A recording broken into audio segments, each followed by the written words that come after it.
So the topic today is all about what's in your lease, clauses that can cost you. And our speakers are, if my slides will move forward, Heather Thomas and Tara Hudson. I will pass it over to them in just a moment. They are both senior real estate managers here at Leasecake. In case you've never met them, they work closely with our customers. And two other housekeeping items before I pass it on. We are recording this, and yes, I will be sharing it out afterwards in case you'd like to listen again. And if you have any questions, feel free to send them over in the Q&A or chat boxes. We'll be keeping an eye on those. We have time for Q&A at the end if we don't address them throughout the presentation. What are we going to be covering today? We're going to be talking about lease clauses that can cost you if they're overlooked, why they matter, what to look for, and how they can cost you. We'll be breaking that down for each clause. And here is the amazing list of clauses that we will be covering. And with that, I will pass it over to Heather and Tara to get started on permitted use. Welcome, ladies. Hello. Hi. So we're going to start with one of the most deceptively simple clauses. It's in every lease, permitted use. Why it matters. This clause defines what you're allowed to do in your space. And on the surface, it seems straightforward. But if it's too narrow or rigid, it can seriously limit your ability to grow, adapt, or even sell your business down the line. What to look for? You're going to want to watch out for language that has things like solely for the operation of, or no change in use or trade name without landlord consent, or clauses that tie you to a specific brand or product type. These phrases might seem harmless early on. You're pretty confident in what you're going to sell, what you're going to do, but later they can block future flexibility. How it can cost you. First, a narrow use can box you in. Let's say your lease allows only for operation of like a juice bar, but a year in you want to add something, smoothies, protein bowls, or something. And if your lease doesn't permit it, you might need your landlord's approval. And if they say no, you're stuck. You can't change. And even expanding your menus in some cases can violate your lease. Second, if your lease ties you to a specific brand or DBA doing business as, like, for example, Smoothie Spot, you may run into trouble if you want to rebrand, change franchise, or switch concepts. That might mean walking away from the space and starting over entirely. Third, resale value. If your lease limits use or branding too tightly, potential buyers might not qualify under the existing terms. The landlord can deny the assignment or force you to terminate early or walk away from the sale. Next clause. What do we have? That's Heather. Hi, everyone. Okay, so we're going to get into exclusive use. And as you probably know, an exclusive use protects you from direct competition with the same use in the shopping center. And of course, gives you a better marketing and foot traffic and builds a customer loyalty. And what you want to look for. So like in the permitted use language, you want to watch out for language that leaves loopholes or is too vague, like substantially similar or primary use. So, for example, if you're selling lattes and macchiatos and you've okayed in your lease that landlord shall not lease space to someone in the shopping center with the same or similar use, where their primary use is coffee, that means that the donut shop that's, a couple doors down can sell a pumpkin spice latte because their primary use is donuts at the time, when fall hits and you're trying to sell lattes. So right there, you can see that there's a conflict, and that just left that gap open for you, which obviously can cost you. And I've seen some carve outs in leases, for example, that do work. I managed a center that had a hair salon and a barber shop. They really didn't conflict in their uses because obviously it was more of the male customer base for the barber shop. So there are some carve outs that, are going to work, and some that you need to really keep an eye out for. So just making sure you're really reading carefully and thinking about how any carve outs in that language may affect you and your business. So really just really read that clause and make sure that it's defined for you. So if it's instead of coffee, it says specialty coffee, or, even we've seen some very detailed leases where it will specify what types of coffee, you know, even where the coffee comes from. So just make sure that you have really defined language in your lease about what your exclusive use is. And you'll also want to make sure that there is enforcement protections in your lease that remedies if the landlord violates this. So rent reduction or termination rights, something that has a consequence in there for that violation. And then, of course, how it can cost you. It's obvious you're going to be splitting a customer base and reducing your foot traffic, but consider the bigger picture, forcing you to discount or invest more in marketing, diminishing your store performance, which may not help you meet your sales thresholds. So, and it could even hurt your lease negotiations in the future. So if your store is not performing and you want to go renegotiate your rates when it comes to your renewal, um, you may not have that flexibility with your landlord in negotiating rates. So, and of course, the worst case scenario is store closure because of loss of profitability. And that moves us into alterations. I'm going to stick with alterations and why it matters. It's going to cover how and when you can modify the space, everything from your signage to full interior build outs. So of course, they can affect your timeline and your control. So what you want to look for is landlord approval requirements. And I'm sure everyone's familiar with these, but getting into more of what to look for, does the lease require prior written consent? For all changes or just for structural and material changes? Are there timelines for approval? Any limits on restrictions, restoration obligations, permitting and coding compliance? Clarifying who's responsible for ensuring alterations and meeting building alterations that meet building codes and ADA standards. One that I've personally seen when I was managing space is equipment. So in the lease, it stated that the restaurant equipment stayed with the space upon move out and surrender. So the fixtures that the tenant had put in, which would have been like a pizza oven, a grease trap, a hood, those all stayed with the space. And the tenant was really surprised upon move out when his store wasn't performing and he was closing it. He really wanted to keep that equipment and take it with him because he had that buyer for it. And it was in his lease that it was going to stay with the space. So it's important to be sure to read those things in your lease. And how it can cost you. So delays in landlord approval can push back your opening date, of course. If the landlord rejects or wants to make changes to your proposed plan, it could cost you in that midstream and add to your build out costs that are unexpected. So poorly defined alterations or poorly defined alteration rights can hinder your flexibility to grow and or pivot when you need to. And that kind of also goes with that that permitted use language. So like Tara was mentioning, you want to add coffee to your menu or you want to add sandwiches to your menu or, you know, start selling, some baking some bread and selling it, having the ability to do that in your use language. And then that translates to having that flexibility to add those fixtures in your alterations.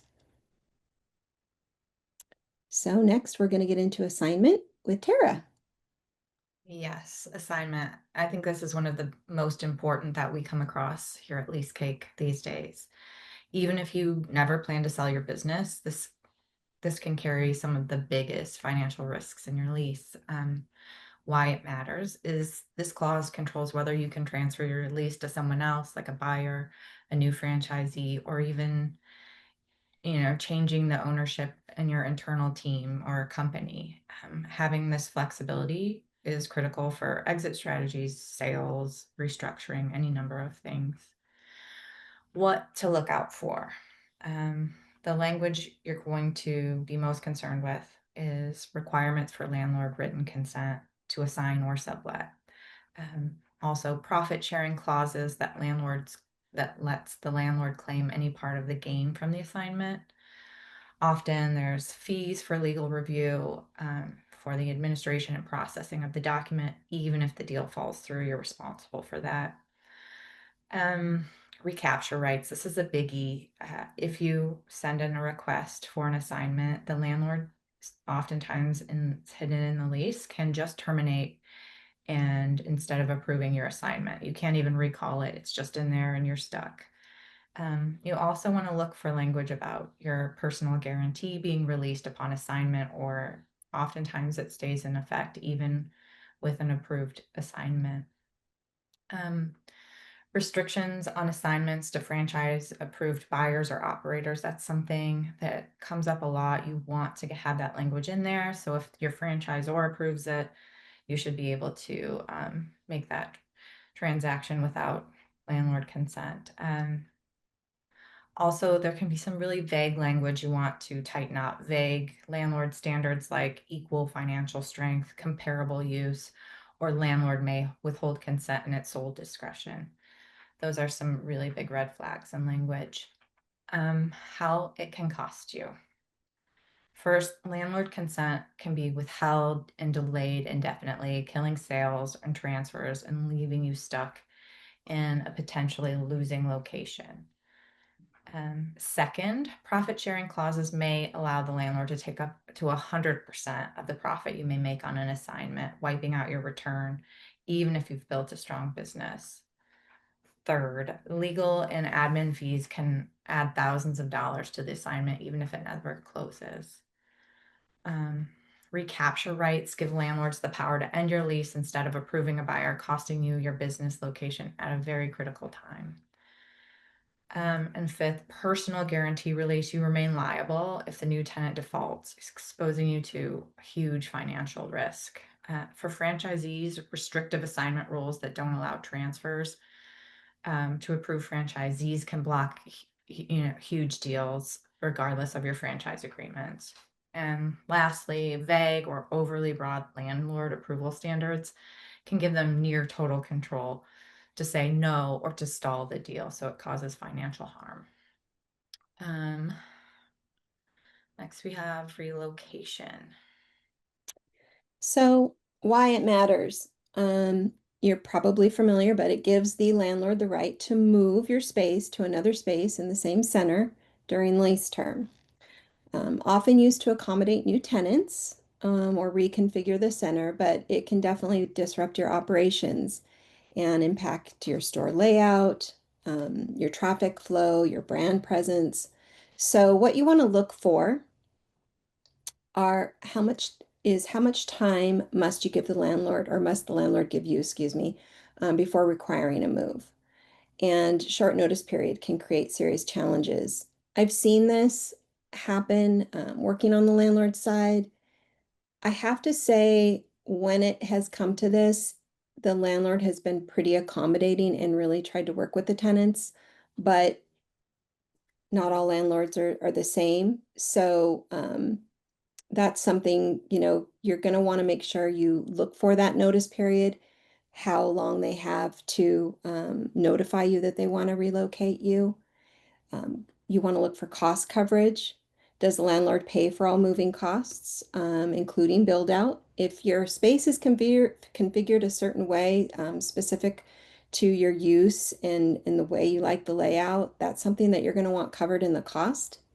And you'll also want to cover costs for signage, permitting, any downtime, size and quality guarantees as far as, does the space have to be equal or better square footage? Do you have the same visibility? Do you have the same access? And again, the layout, limitations or exclusions you should look for. Can the clause only be exercised under certain conditions, before an opening or during a renewal? Is there a cap on how often you can be moved? Those are things you're going to want to keep an eye out for. How it can cost you. So no matter what, anytime you're going to move, as you know, even moving a home, there's downtime. There's expenses related to staff, reduced revenue, just the logistical headaches.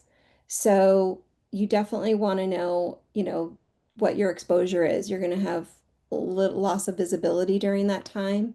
You might be moved from a primary corner to a back corridor, significantly reducing your foot traffic.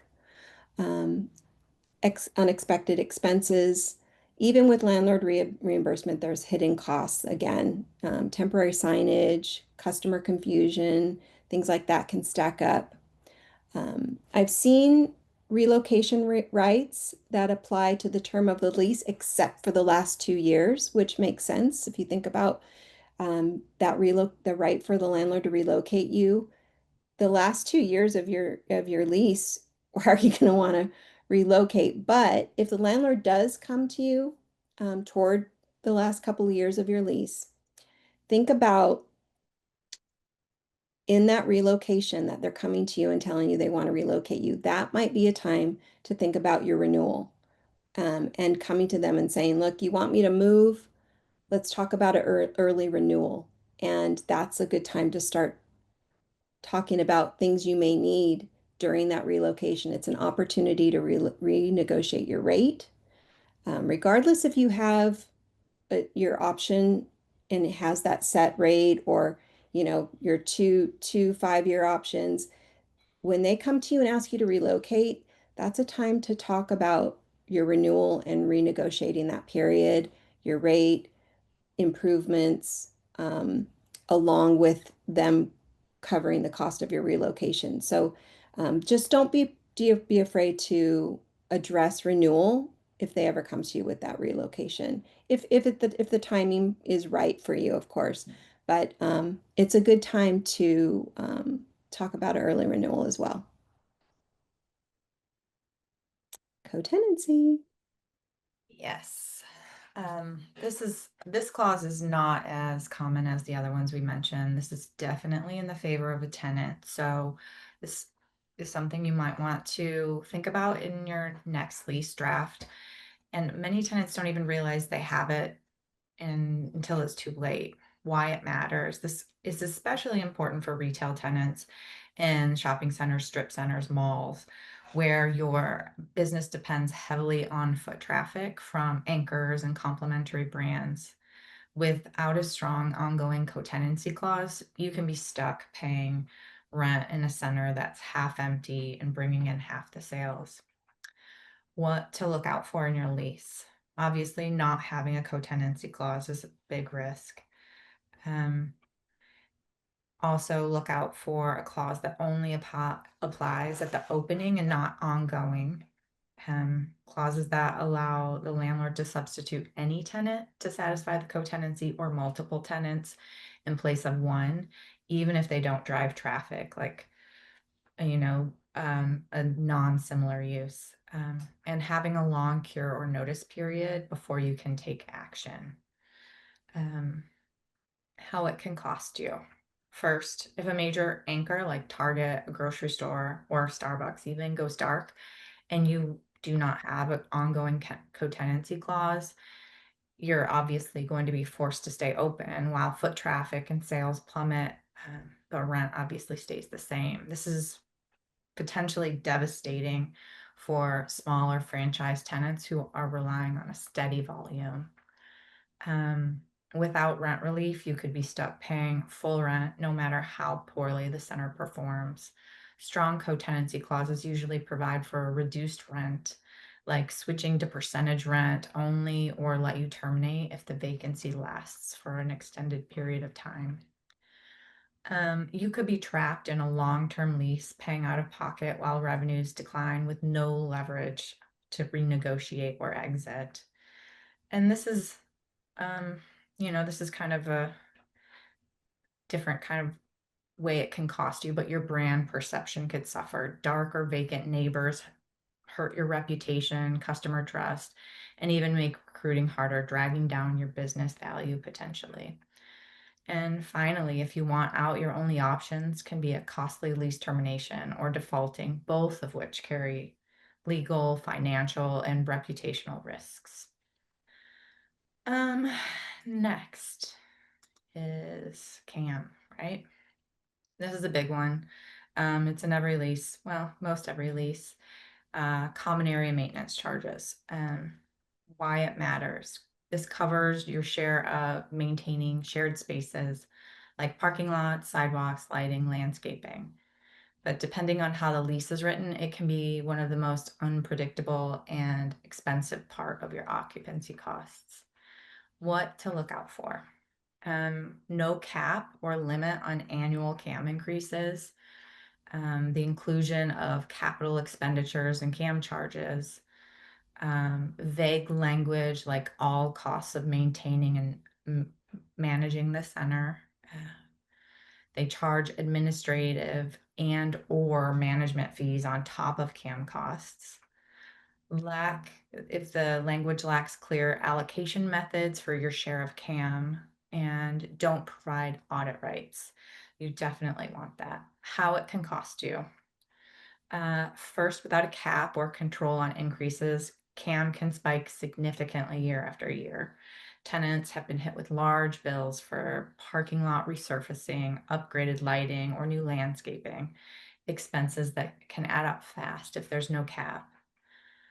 Some leases allow landlords to include major capital projects like roof, HVAC replacements in CAM. And so you could be paying a share of these big ticket items, even if they don't benefit your space.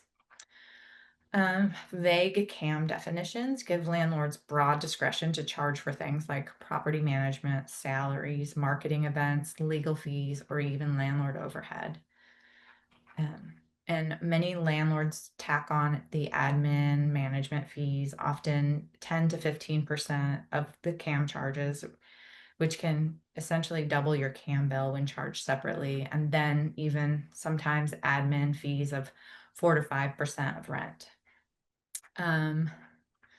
Fifth, if the lease doesn't clearly define how CAM is allocated, you could be ending up with a disproportionate share, especially when other spaces in the center are vacant. Without audit rights, you have no way to challenge inflated charges or review backup documentation. You're just writing a blank check. And lastly, CAM is usually billed monthly on estimates, but at year end, there's often a large true up. If costs exceed estimates, you can be hit with a surprise bill at the end of the year. That can obviously disrupt your cash flow. And signage. Heather, take it away. Yes. So signage may seem to not be too important, but I'm going to share a couple of things to look for. First of all, why it matters and why it's important is obviously customer visibility, being able to find you easily and drawing foot traffic to your location, and then of course brand recognition. Strong signage rights help reinforce your brand and support your marketing efforts. So what you want to look for. So placement limitations. You're allowed signage on the building facade, storefront, anywhere else on the property. That's what you want to look for. The visibility from the street, is that guaranteed? So let's talk about monument signage. So most of the time, that monument signage or street signage is reserved for the larger footprint. So the bigger the square footage, the more likely you're going to get to be on that monument sign out front. So what you want to do, you move in, maybe your space is not the biggest there, but it's not the smallest either. And the signage in the front is full. So what you want to have in your lease, or ask for at least, is getting the opportunity to get on that signage. So maybe some language about, should that signage become available, that you would have the opportunity to be put on the monument signage, or maybe if you expand, you have the opportunity to be put on the monument signage. And then, of course, negotiating the cost for that signage. Most of the time, there is a signage cost that'll come out of that, but again, it can be negotiated with the landlord that it's included depending on your square footage and, of course, your brand, um, because the landlord wants to draw to the shopping center. And even office space, it's something, the same thing I would say for office space, or industrial. It kind of goes across all products. You also want to look for design approval requirements. Does landlord have discretion over the size, color, materials, illumination? Who's responsible for that? Um, a lot of times you'll see shopping centers you drive by and, whatever the signage is above the door, some of the lights on the letters will be out. Who's responsible for fixing that? Most of the time it is the tenant's responsibility. But you definitely want to look at that and make sure that the responsibilities are balanced in your signage and the requirements. And if they're too restrictive. I talked about that, the monument signage, installation and maintenance. Again, you want to look who's responsible for the installation, permit, repairs. Sometimes in the leases, the landlord will be responsible for that, and then they'll bill you for it. Just look for any deadlines or constraints that you're not comfortable with. And also something to look for that may not be in a standard lease language, in the standard lease language, is some marketing ability and some flexibility with the signage. I've had two experiences where a customer or tenant put out sandwich board signage in front of their door. Maybe they have a little patio set, chair and tables out front of their store for their customers to sit in, and having the sandwich board out there is good for the foot traffic going from one store to another. Is that allowed? I've had to take that down before, had to take down banners. So the customer, or the tenant put out on the property line, by the street in the grass, these big long banners, and probably spent some good money on those banners and stuck them out there. And we went down and took them all down. So was not in the lease, or it was in the lease that they were not allowed to do that. And if it's not in the lease, it ends up being at the landlord's discretion. It's like, we don't want that. We don't like the look of it, and you have to take it down. So make sure, in the event that you want to promote or market, maybe you're having a lull in your foot traffic or the season, and you want to draw more customer base to you, you need to have that flexibility to put some signage out when you need it. Maybe get that added to your lease language somewhere. So how it can cost you.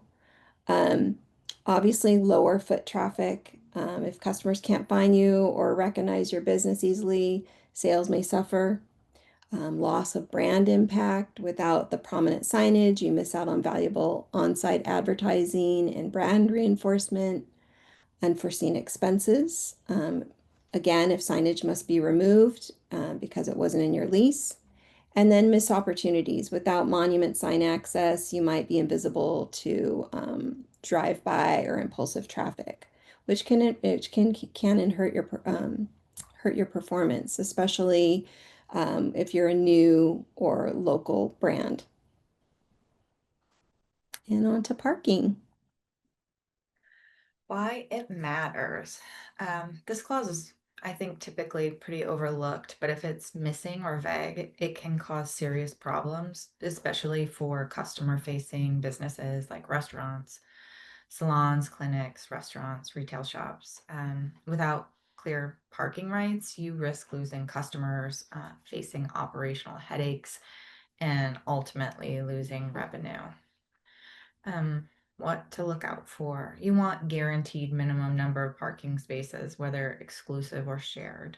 Obviously, exclusive is preferred. You want to look for restrictions for the landlord for reassigning, repurposing, reducing parking without your consent. You want clearly defined delivery and loading zone access,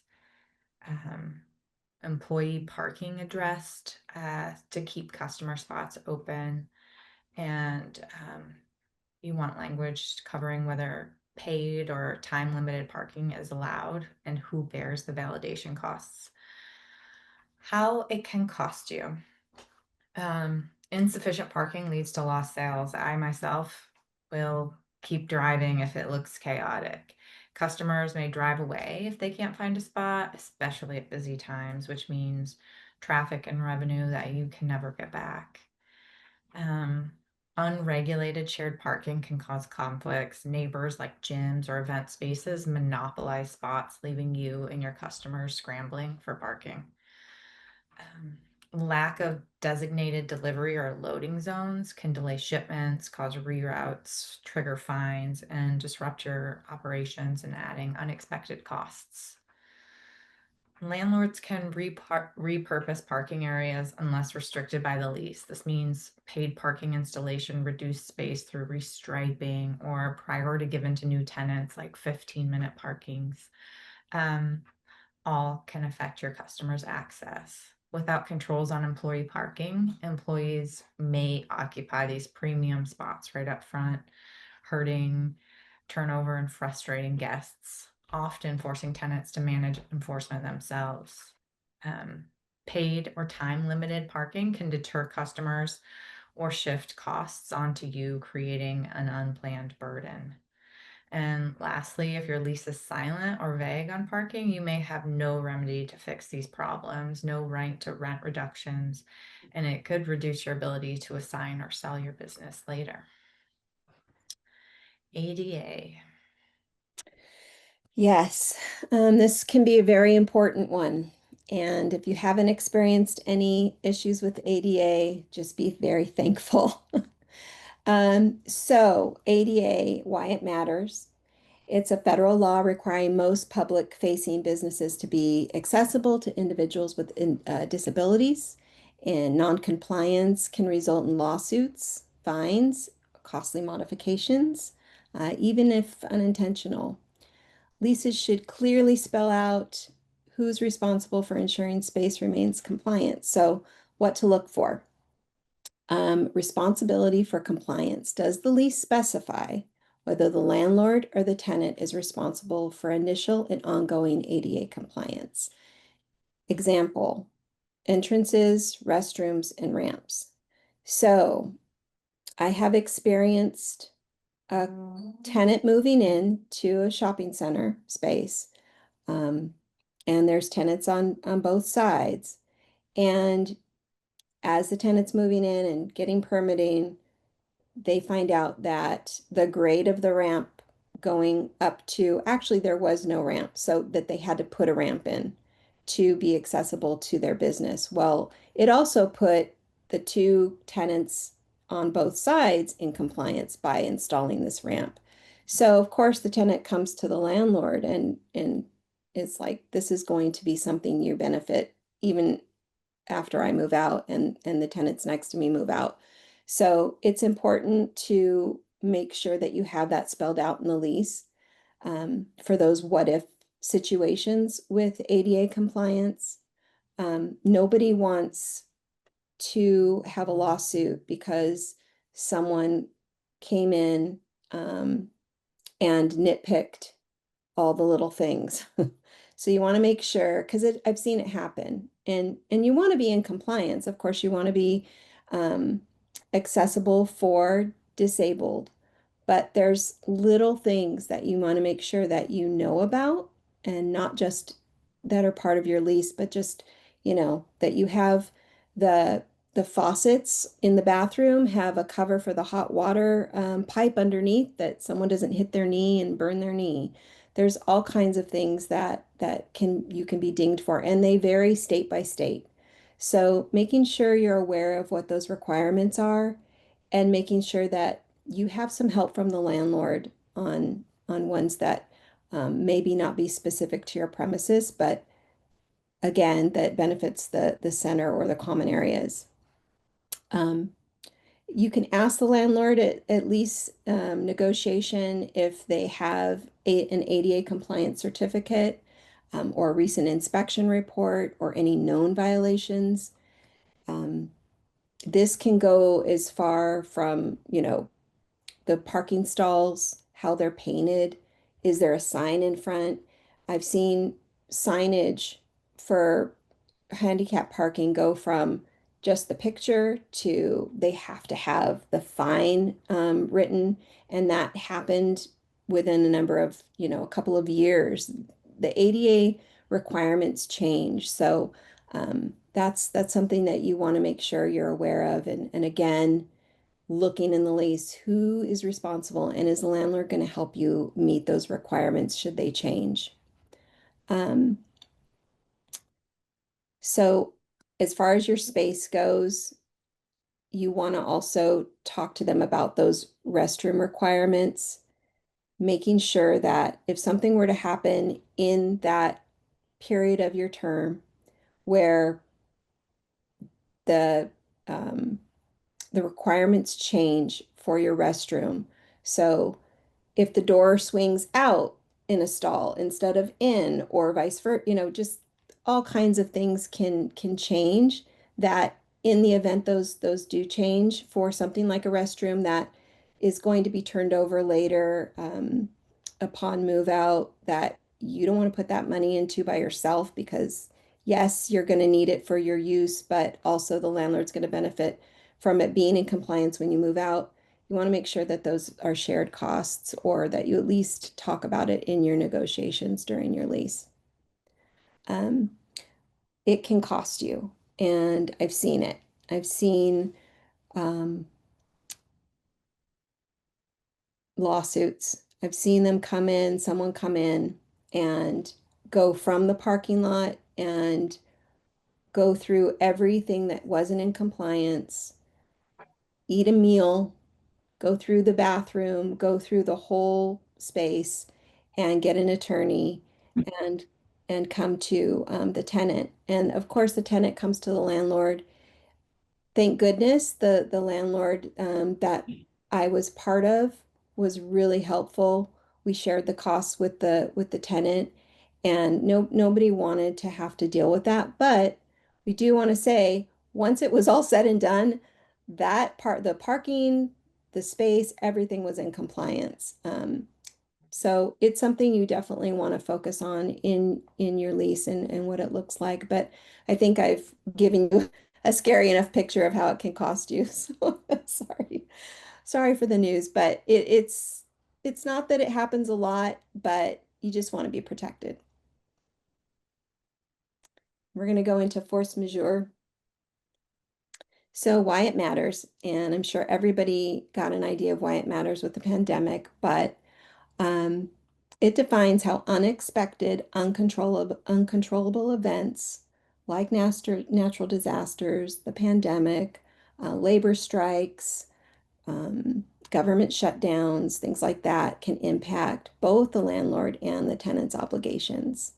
Determines whether deadlines, rent payments, or performance obligations can be suspended or excused during such events. And a strong force majeure clause helps protect your business from being penalized during those circumstances that are outside of your control. So, what to look for? So, look at what's covered in specific events. So, for example, acts of God, fire, flood, war, terrorism, supply chain issues, pandemics, government orders, all of those things, you want to make sure they're specified in that clause. The more comprehensive, the better. And you're also going to want to see what's excluded. So many clauses exclude financial obligations like rent, even during a shutdown, which I'm sure many of you have experienced during the pandemic. Either there was some grace and you got some abatement, but most of the time you had to add those 3 months at the end of your lease, which, might not be a bad thing there, that you got to extend your lease for 3 months.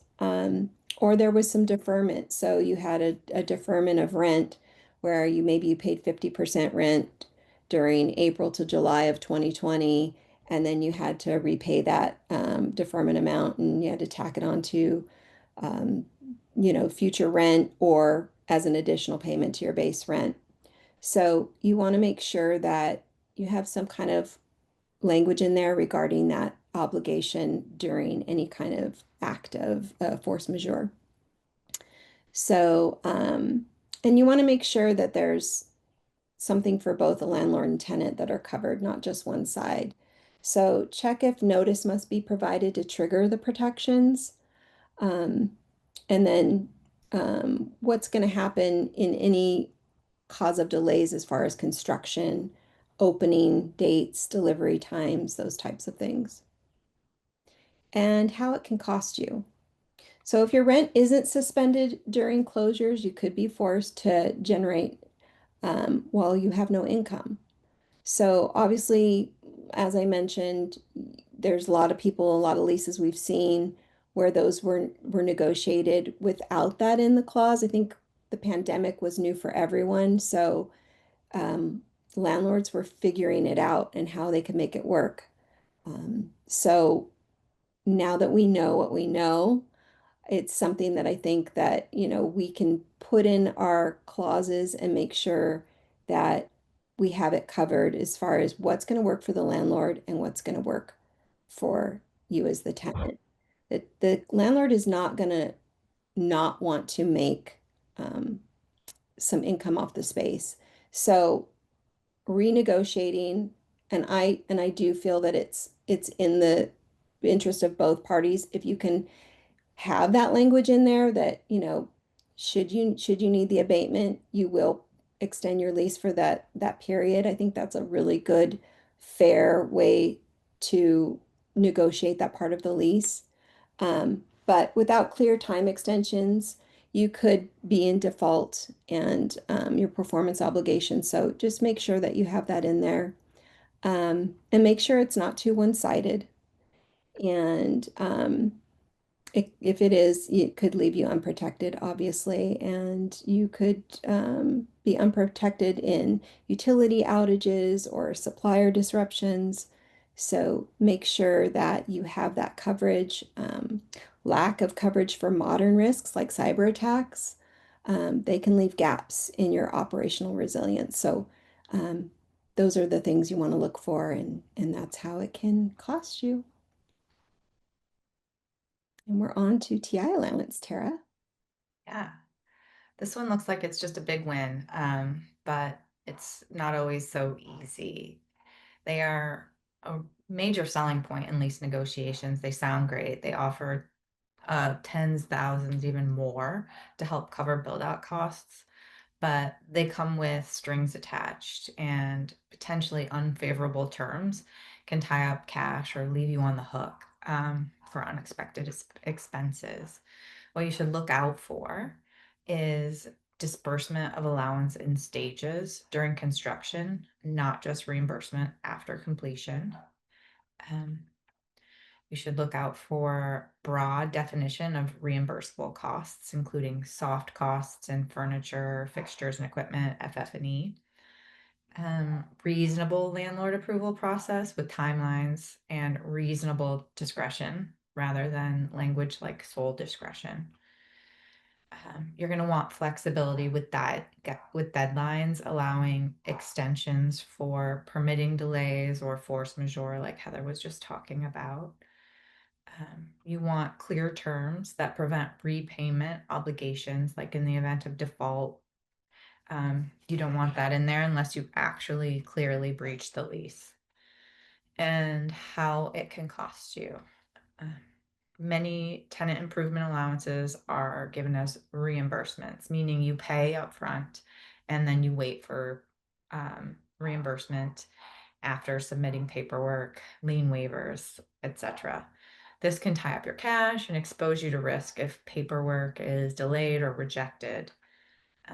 Tight deadlines to complete construction and submit reimbursement documents can cause you to lose the allowance if delays happen due to factors outside of your control, or even within your control. We've seen tenant improvement allowances being rejected, and the tenant has had to eat the cost because they didn't do it on the very strict timeline in the lease. Landlord approval requirements can delay the project or force redesigns. Work done outside of approved scope may not be reimbursed, especially if the lease gives landlord sole discretion, as I mentioned. Tenant improvement allowances often cover only hard costs like walls, HVAC, and exclude things like design fees, permits, and furniture. This can leave you with unexpected out-of-pocket expenses if you don't read that clearly. Some tenant improvement allowances are also treated as taxable income, particularly lump sum payments or short-term leases, leading to potentially tax bills if you don't plan ahead. Use it or lose it clauses means unused allowance funds don't roll over or reduce rent. So if your build out costs less than expected, you could lose those leftover funds. Finally, if you terminate the lease early or default, you may be required to repay all or part of the allowance, which obviously would be a huge, major financial liability. Renewal options. This is another big one, like tenant improvement allowance. I keep saying it about all of them, but they're all very important. So I think they're all worth talking about. These are important, and what you should look for, whether you have one or not, can be risky. So why it matters for tenants in retail, food service, medical, fitness, your location is often your brand and your customer base and your biggest investment. Losing control over staying long term can disrupt operations and damage customer loyalty and cost you relocation and rebuild expenses. What to look for in your lease. So, multiple renewal terms with fixed or clearly defined rent increases that are amenable or agreeable amounts is definitely a plus. Renewal rights that transfer with the sale or assignment of the business. This is a biggie. A lot of leases do say that they are not assignable. Reasonable notice periods with opportunities to cure minor defaults. A clear, neutral process for setting market rent. Sometimes it can be pretty vague, and looking for independent appraisal can be helpful. How it can cost you. Without a renewal option, obviously, you have no right to stay, and the landlord does not necessarily have to let you. This could force you to move, a thriving business, losing customers, and, as I said, significant costs for relocation and build out. If your renewal rate is based on market without clear definition, the landlord can demand steep increases or use vague comparables to justify high rent, leaving you with little negotiating power. Vague or overly strict renewal terms can void your renewal rights. Some leases cancel renewal rights if you are ever in default, even if it was resolved. Strict notice deadlines with no grace period can cost you the right to renew if missed even by a day. Another risk is if renewal rights don't transfer with the sale. This reduces your business resale value and complicates franchise resales or transfers. And some landlords only offer short-term, year-to-year renewals. This gives them more flexibility, but leaves you vulnerable to rent spikes, non-renewal, deferred maintenance. And finally, if you have no renewal and must leave, you could lose thousands of dollars in unamortized tenant improvements and money spent that you can't recoup. And that covers. I just want to add to that really quick, Tara. So something to keep in mind about renewal options. When your property manager does a property walk or stops by to say hi, make sure you're building that relationship with them and having conversations about your business and your space, letting them know about things you want or need, what, flooring, more countertop space. All of those conversations are eventually, I'll say, put into a budget. So when you have those conversations, keep in mind that most of the time, in my experience with working for landlords, they budget renewals. So they anticipate that you probably are going to stay in the space, or if you've had conversations and they know you're not, um, and they'll think about your needs and they'll be budgeting when it comes time about a year before, or when it's budget season, they'll think about how much square footage or per square foot cost they're going to put into that space. So they'll ahead of time already have in mind, I've talked to, John, and I know he's going to want some tenant improvements. I'm going to budget for about $3 a square foot or $5 a square foot, in tenant improvement allowance. So having those conversations early on is something that is going to benefit you when it comes time to exercise your renewal option. And just keep that in mind that landlords do budget for those ahead of time, way ahead of time. Um, so keeping those conversations going and letting them know some expectations or things that you need that you're going to need in the future is going to help that when it comes time to exercise your renewal and negotiate some things. Thank you, ladies. That brings us to the Q&A, and we can check and see if there are any questions that came through. All right, we have one that just popped up. Is there a typical TI amount? Does anyone know that? Um, I would say it depends on the size of the space. Um, Definitely. So it really does. It depends on the use and the size of the space, but I would think I would think around $5 a square foot for a smaller space, 3 to 5. Um, but yeah, it really depends on the whole shopping center or the whole, you know, business complex, depending if it's not retail, um, and the market, of course. The market's really important. Um, there was a big boom in industrial for a while, and I don't know if it's still happening, but I do know when after the pandemic and with retail space, a lot of tenants were moving to sell sandwiches out of an industrial spot, where there were businesses that they would get foot traffic. And at the time with the market, the industrial space started really ramping up. And even office users were using industrial to, do their CPA firm out of an industrial space. So that meant that the landlord had a little bit more leverage and maybe wasn't giving out as much TIs because there was so much competition for the space. All right. Okay, we have time for one more question. What has your experience been with a landlord including or requesting a CPI increase? Is a CPI generally pro or con for a tenant? It can be pro.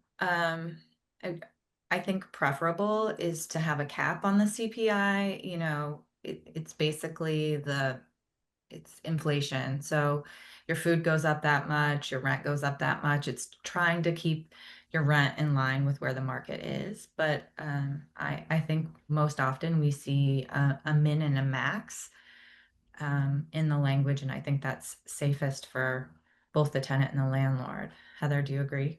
Yeah, I do. And I think in general, it's what you see, what that minimum and maximum is. You could, I mean, if you looked up right now, if you chat GPT'd CPI increase or 3%, you're going to find out that most of the time the CPI increases do fall between about 3% and 5%. So I don't know in our economy today but it's usually I would think I agree with you, Tara, I would be a pro.